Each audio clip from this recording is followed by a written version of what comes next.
Donc, bienvenue à l'atelier sur le Customer Security Programme. Donc, je m'appelle Olivier Ringard, je suis directeur de mission chez Utsit.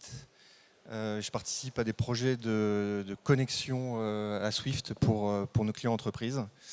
Et je co-animerai cet atelier avec Julien Labruyère de Swift, qui est expert sécurité et qui travaille sur le programme.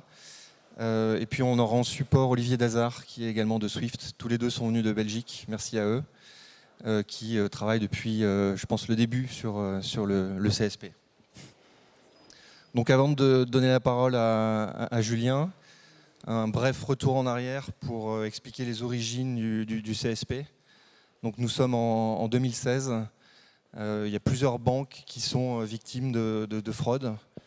Et des pirates qui s'introduisent sur les systèmes d'information de ces banques et qui envoient des transactions sur le réseau SWIFT et qui maquillent également les pistes d'audit pour supprimer ces transactions.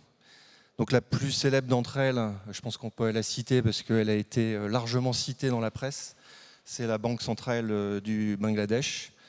Il y a à peu près 1 milliard de dollars, je pense, si on prend les montants consolidés qui ont été envoyés sur le réseau SWIFT. Alors, la totalité de ces montants n'ont pas été exécutés, mais à la fin, il y a quand même 81 millions de dollars que la banque n'a pas récupérés.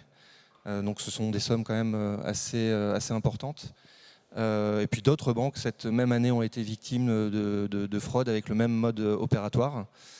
Donc, je pense probablement que c'est l'origine du CSP. Alors même si Swift n'a pas attendu ces fraudes pour traiter le sujet de la sécurité, ma première question pour toi, Julien, c'est qui chez Swift a décidé en 2017 de lancer ce CSP qui a eu un énorme impact sur la communauté?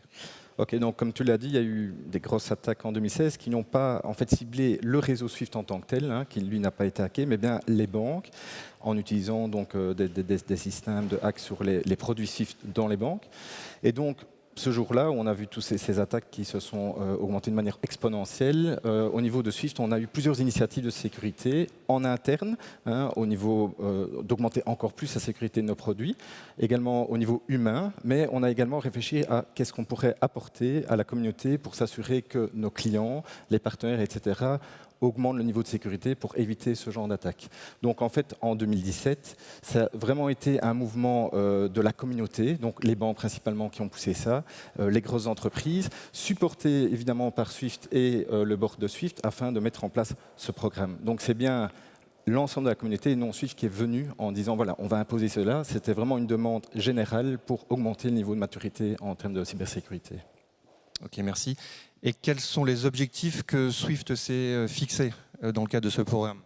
Donc, au cœur du CSP, on a ce qu'on appelle le CFCF. Donc, c'est un cadre de sécurité où il y a un ensemble de contrôles, des contrôles obligatoires, des contrôles optionnels. Cela vise vraiment à essayer de pousser le client à pouvoir atteindre un niveau de maturité en termes de sécurité, mais pas que technique. Donc, on a des contrôles techniques, évidemment, les droits d'accès, les antivirus, le patch, etc. Mais on a également des contrôles organisationnels, des contrôles donc, de savoir est-ce que les gens sont bien formés, connaissent en fait les risques. Également au niveau des transactionnels, donc on demande également aux banques de connaître leur business et aux corporates évidemment de connaître leur business, de le maîtriser, donc de mettre des limites et de pouvoir détecter au plus vite des risques potentiels de fraude. Donc on a donc ce cadre de contrôle qui est demandé aux banques et à tous les utilisateurs de Swift de mettre en place. Et donc nous, notre rôle là-dedans, c'est de développer donc ce framework et de s'assurer que les banques et les corporates attestent. Ok. Alors depuis 2021, Swift parle d'évaluation indépendante. Jusqu'à 2020, c'était une auto-attestation. C'est ça. Alors qu'est-ce qu'on entend par évaluation indépendante? Donc il y a deux termes. Déjà évaluation. Souvent on entend parler plutôt d'audit. Donc quelle différence vous faites entre évaluation et audit, tout d'abord? Ok. Donc évaluation et audit, quelque part, l'objectif est similaire. Donc, on veut vraiment s'assurer que les objectifs que les contrôles demandés soient atteints, donc que les risques soient bien maîtrisés, que tous les composants qui sont dans le cadre, le scope des contrôles soit couvert, mais on ne demande pas spécialement un audit qui est vraiment très formel, fort administratif. Donc on ouvre quelque part la porte à plus de partenaires de pouvoir effectuer ces évaluations. Il faut évidemment avoir les qualifications, hein, donc avoir des qualifications de cybersécurité technique et organisationnelle, mais ça permet tout simplement d'ouvrir quelque part les possibilités au niveau des évaluateurs. Donc indépendant, on a vu, ça peut être externe, avec des cabinets d'audit, dont c'est le métier. Pas qu'audit, évidemment. Alors, pas qu'audit. UTSIT, par exemple, fait des évaluations. Exactement. On n'est pas un cabinet d'audit. Ça peut être également en interne. Est-ce que les équipes en interne qui sont impliquées dans les évaluations ont besoin d'avoir éventuellement des certifications, des bagages pour pouvoir réaliser ces évaluations? Et en interne, quelle est la définition de indépendant? Par exemple, une DSI qui a participé à la mise en place de la connexion à Swift, est-ce qu'elle peut, par exemple, réaliser cette évaluation? Non. Donc, on attend vraiment avoir de l'évaluateur ou des évaluateurs une indépendance par rapport à la première ligne de défense. Donc, la première ligne de défense étant les personnes qui mettent en place les contrôles. Donc, on doit vraiment avoir une indépendance, donc ne pas avoir la même ligne de rapport dans la société. Et donc, ça, typiquement, un audit interne hein, ou un département de compliance, okay, ou en effet en externe. Donc ça, c'est vraiment le premier critère. Il faut vraiment avoir une indépendance par rapport à la première ligne de défense. Et donc, cet évaluateur va devoir valider avec les utilisateurs la conformité au contrôle, donc que les objectifs des contrôles soient atteints, que les risques soient bien couverts et que tous les composants sont bien couverts par l'évaluation. D'accord, mais pas besoin de certification particulière. Alors, si, pour les équipes internes? Si, que ça soit interne ou externe, il faut, on a ce qu'on qualifie l'assesseur lead, donc l'évaluateur principal doit avoir au moins une certification comme le CISA, le CISSP, donc il doit avoir quand même une connaissance technique, connaître la cybersécurité, et l'équipe potentiellement devrait également avoir des certifications, mais ça, ce n'est pas une demande obligatoire. Mais en tout cas, la personne qui lead quelque part l'évaluation doit avoir les qualifications requises et appuyée par une certification. Ok. Donc tous les ans, le client doit remplir cette attestation après avoir fait réaliser une évaluation indépendante par un tiers externe ou par un autre département. Ou une combinaison des deux. Ou une combinaison. On peut avoir une partie faite à l'extérieur, une partie en interne. Et la question que les clients souvent se posent, c'est qu'est-ce qui se passe si, un, on ne remplit pas l'attestation, ou deux, on la remplit et on a un certain nombre de contrôles qui sont encore non conformes. Quels sont les risques? Donc, première chose, en effet, il faut soumettre une attestation chaque année, avant la fin de l'année. Et donc, j'ai eu une question d'ailleurs avant, en disant, tiens, oui, moi, je sais que je vais y arriver, mais je vais peut-être être un peu en retard. Donc, j'invite vraiment à soumettre l'attestation. Il y a la possibilité de dire que je vais être conforme à une certaine date. Donc, déjà, montrer un intérêt et le fait qu'on est en train de travailler sur cela. Donc, chaque année, on doit soumettre une attestation. Si maintenant, pour une raison X ou Y, on a des contrôles qui ne sont pas encore conformes ou qu'on ne soumet pas son attestation, il y a plusieurs risques. Premier, c'est vous vous exposer évidemment à un plus haut niveau d'attaque possible, donc augmenter le risque, évidemment avec un impact financier et opérationnel en cas d'attaque. Hein. Bon, tu citais le Bangladesh, hein, des sommes faramineuses, mais également tout simplement opérationnel avec des attaques de denial of service ou des ransomware où on pourrait carrément ne plus pouvoir être opérationnel pendant des semaines, voire des mois. Donc ça, c'est la première chose. Deuxième chose, on s'expose au niveau visibilité, c'est-à-dire que l'attestation doit être soumise dans un portail qui, en fait, rend visible son niveau de conformité à nos partenaires, mais également aux superviseurs. Là, c'est plutôt pour les banques qui sont supervisées.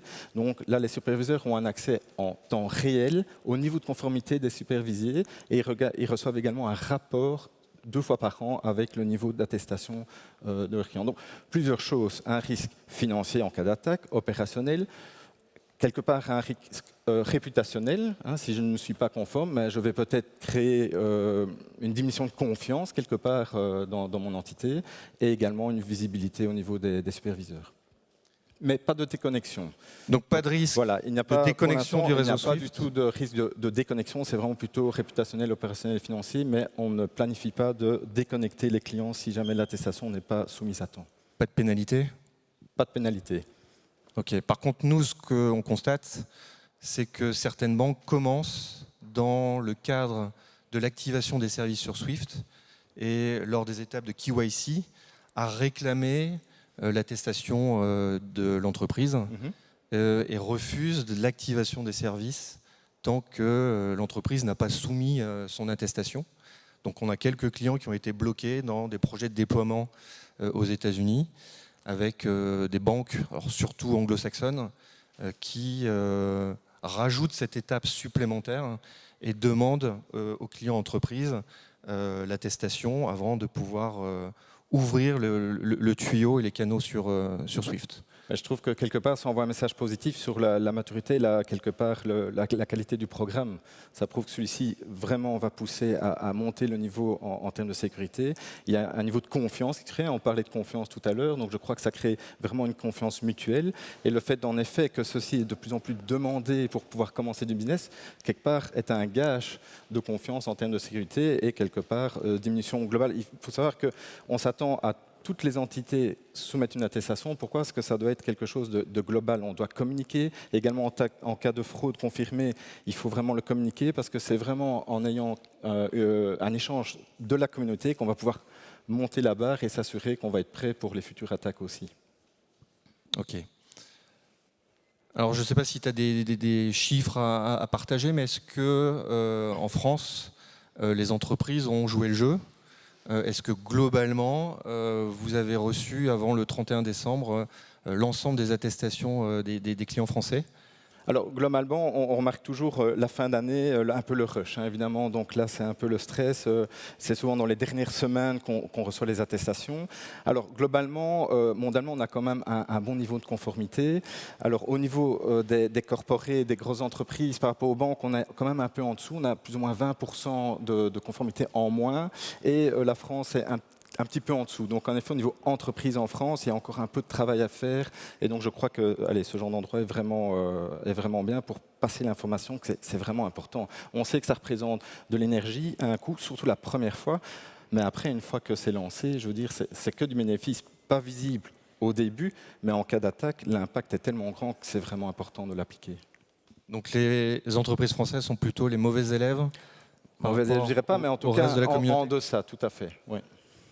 Okay. Et tu parlais de date de soumission. Est-ce que tu confirmes que finalement toutes les attestations sont arrivées entre le 28 non. Et le 31 décembre ? Non, quand même pas. Mais on a quand même une majorité qui est en dernière minute. Maintenant, il y a des gens qui s'y prennent assez tôt pour soumettre ça plutôt entre septembre et octobre. Donc, on pousse vraiment les clients à commencer le process le plus tôt possible. Ça prend du temps, surtout si on va chercher une compagnie extérieure. Il faut évidemment débloquer des ressources, définir le cadre, etc.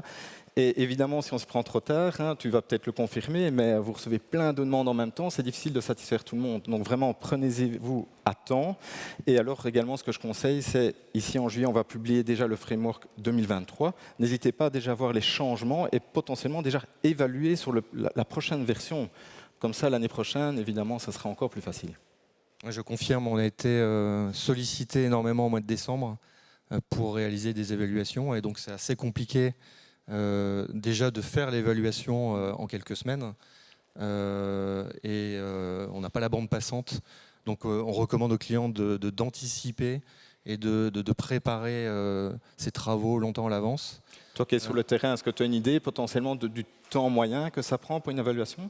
Alors on ne l'a pas dit, mais ça dépend des architectures. Il y a des clients qui ont tout externalisé à des tiers, donc finalement les contrôles sont traités directement par les prestataires. En général, si on en reparlera peut-être après, les prestataires sur le marché français sont plutôt matures sur le sujet.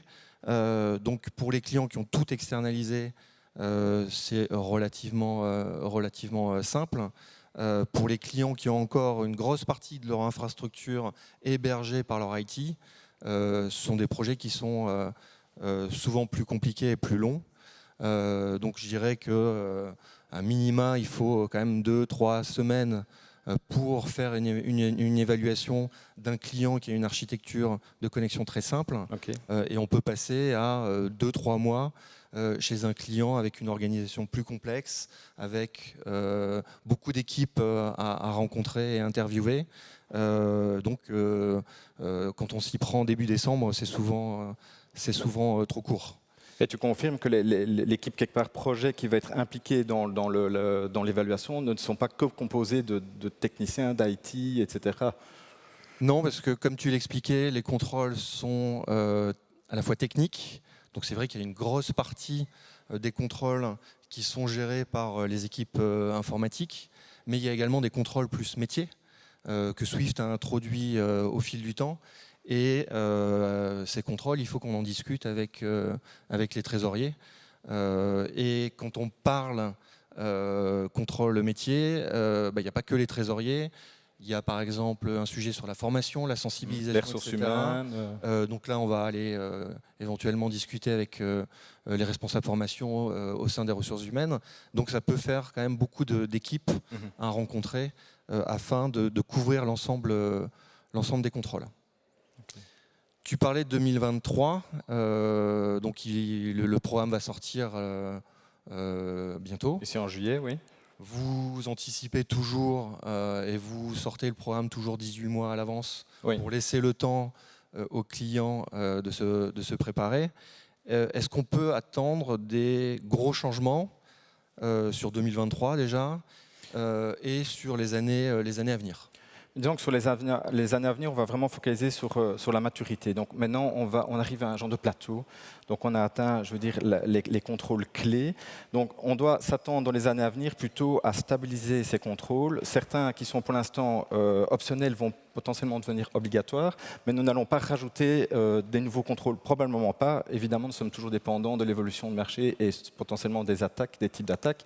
Ça peut évidemment influencer, mais pour l'instant, ce qu'on veut, c'est vraiment avoir une adoption globale. Donc, on va vraiment travailler sur des initiatives pour s'assurer qu'on a une adoption du programme par les clients et les banques qui n'ont pas encore attesté, parce qu'il y a encore certaines régions qui sont en difficulté. Donc, vraiment, le but, c'est l'adoption, la maturité et s'assurer que le niveau de maturité est atteint. Mais on ne va pas augmenter drastiquement le nombre de contrôles, etc. Donc, c'est pour ça que je dis que si, à l'heure actuelle, on fait une attestation, une évaluation complète. Après, ça sera un peu du business as usual. Chaque année, ça va être quelque part une reconfirmation, quoi.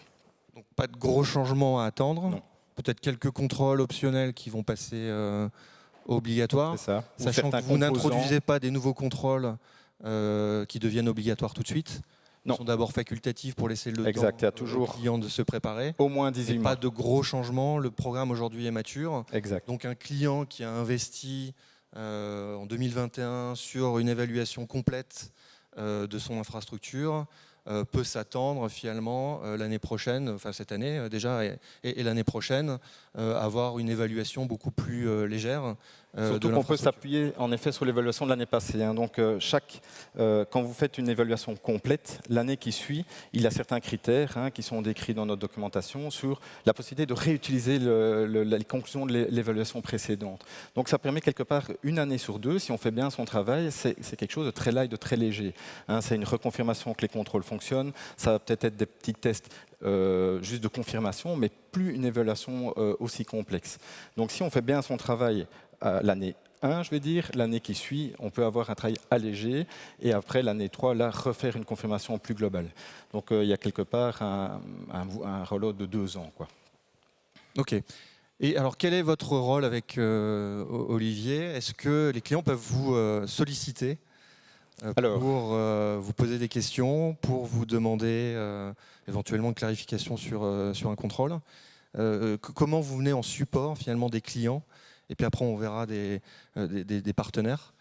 Alors, je crois que la première vision que les clients ont, et vous allez peut-être le confirmer, c'est qu'on est un petit peu la police, qu'on impose des choses, qu'on va valider, qu'on va confirmer, que l'implémentation est retournée vers le client si jamais on n'est pas d'accord. Non, ce n'est pas notre rôle. Nous, on est vraiment là pour faire évoluer évidemment les contrôles, le cas de sécurité.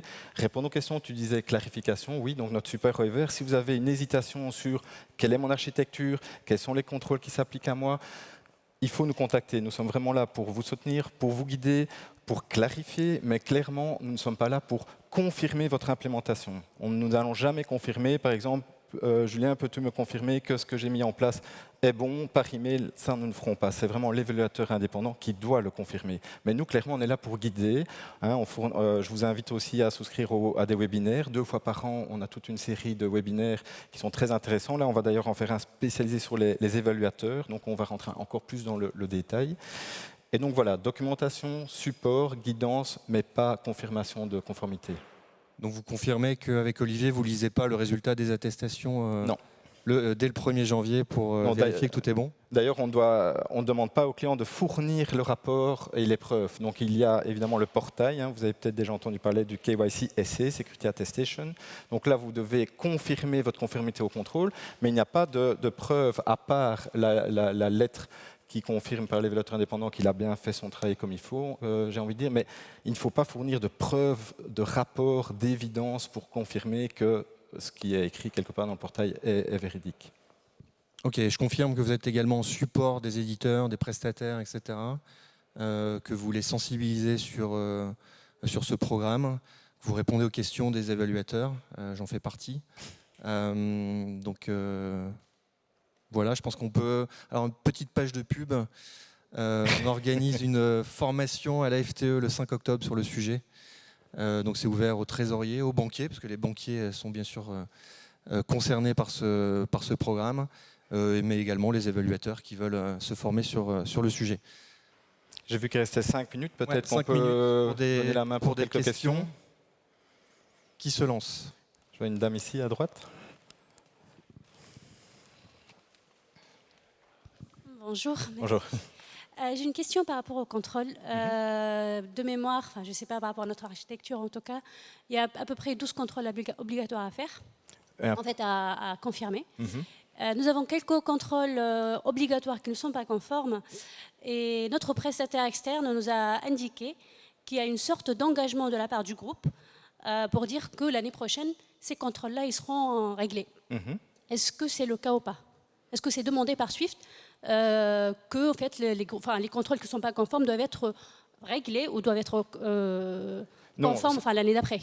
Quelque part, s'ils ne sont pas conformes, vous avez une date possible d'implémentation et de conformité, vous devez soumettre l'attestation en disant ça. Donc il y a une possibilité de dire tel contrôle, je serai conforme à telle date. Mais nous n'obligeons pas ça. Le seul impact, c'est que vous allez refléter quelque part un statut non conforme sur le portail, mais nous n'obligeons pas les choses. C'est juste qu'en effet, ça va juste créer une visibilité sur la non-conformité, tout simplement. D'accord, ok. Oui. Mais par contre, je vous invite à noter, voilà, nous ne sommes pas conformes pour l'instant, mais à telle date, on va faire ça, parce qu'on est en train activement d'y travailler, parce que vos partenaires vont le voir, vont dire, voilà, ils ne sont pas conformes, mais ils sont en train d'y travailler. D'accord. Et j'ai une deuxième question, s'il vous plaît. Je voulais savoir quelle est la finalité derrière l'évaluation tous les ans. Parce que là, vous avez dit qu'il y a quelques contrôles facultatifs qui vont devenir obligatoires. Mais en fait, à long terme, parce que ça génère un coût aussi pour les entreprises et un travail. Nous, notre première évaluation a été faite l'année dernière et ça nous a, en fait, on va dire, ça nous a obligés de mobiliser des équipes. Okay. Et est-ce qu'on va être obligé en fait de refaire le même exercice tous les ans? Et si les contrôles obligatoires ne changeront pas au final, pourquoi on fait ce contrôle-là annuellement? En fait. Quelque part, on veut s'assurer qu'on garde ce niveau de sécurité, de maturité sur le long terme. Donc, quelque part, si on met trop de délai entre deux évaluations, on pourrait potentiellement laisser aller les choses. Et quelque part, les attaqueurs, les hackers, ils n'ont pas de pause. Donc, eux, ils vont toujours essayer d'exploiter les failles. Donc, un système qui est laissé en plan pendant peut-être 2-3 mois, ça peut être la porte ouverte pour ça. Donc, nous, on impose ça pour l'instant, en tout cas, pour s'assurer qu'on garde ce niveau de maturité sur le long terme. Potentiellement, à l'avenir, on pourrait potentiellement augmenter un peu ce délai, mais à l'heure actuelle, ce n'est pas encore le cas. Mais je vous invite surtout à regarder, comme je le disais, que chaque, quelque part, 2 cycles, on peut potentiellement se baser sur le résultat de l'année précédente. Donc, quelque part, diminuer le coût et les efforts. Mais évidemment, chaque 2 années, là, il y a de nouveau une évaluation complète à refaire. Comme on l'expliquait tout à l'heure, vous avez investi du temps en 2021. Je pense que ça va payer pour les prochaines années, que les évaluations iront beaucoup plus vite.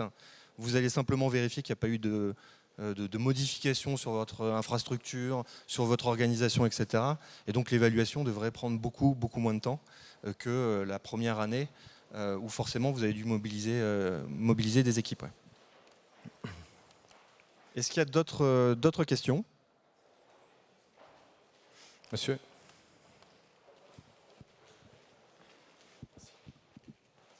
Bonjour. Moi, je voulais savoir si, au niveau des éditeurs, parce qu'une bonne partie des contrôles du corporate se base sur l'externalisation de l'utilisation de Swift.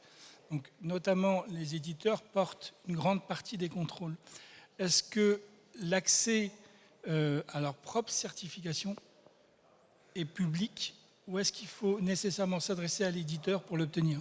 Alors, ça dépend de... Il y a plusieurs modèles. Hein, donc, soit vous passez par des services bureaux ou des Lie2BA. Donc, eux ont leur propre programme, leur propre audit. Et dans ce cas-là, toute cette partie-là est en dehors de la couverture du CSP. Donc là, vous pouvez avoir une infrastructure très légère, donc une architecture, ce qu'on appelle A4 ou B, donc vraiment avec juste une petite connectivité. Et là, quelque part, la couverture est très légère.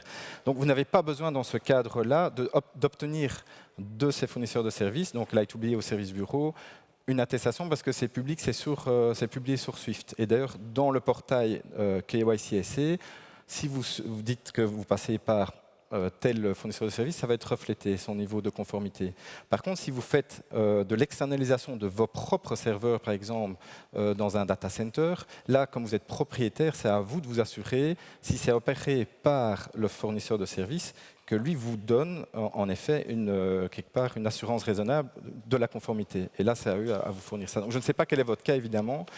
Pour compléter ce que tu dis, souvent les entreprises finalement ont externalisé non seulement la connexion à Swift via un service bureau Lite2, qui ça est couvert par d'autres programmes, donc il n'y a pas de question, mais également les briques additionnelles métiers de communication bancaire, des workflows de validation de paiement, la gestion de la trésorerie, etc. Et ça, vous l'avez externalisé. Et il n'y a pas de certification sur ces applications. Et donc là, vous devez demander à votre éditeur de vous confirmer son niveau de conformité sur l'ensemble des contrôles. S'il fait le travail sérieusement, tous les ans, vous allez recevoir un rapport, voire un document certifié par un auditeur que vous allez pouvoir présenter à votre évaluateur qui, en général, va s'appuyer sur ce document pour dire c'est bon, on peut confirmer que c'est conforme, mais c'est bien quelque chose que vous devez demander à votre éditeur. Donc il y a des éditeurs sur le marché qui sont matures, et qui tous les ans font le travail et envoient ce document aux clients, et puis il y a des éditeurs qui découvrent un peu le sujet, et dans ces cas-là, il faut que votre évaluateur aille voir l'éditeur pour reprendre avec lui l'ensemble des contrôles. Nous, ce qu'on voit et ce qu'on fait chez UTI de plus en plus, c'est dans le cas d'un appel d'offres, on pose la question à l'éditeur pour essayer d'anticiper son niveau de maturité sur le CSP. Okay. Ouais.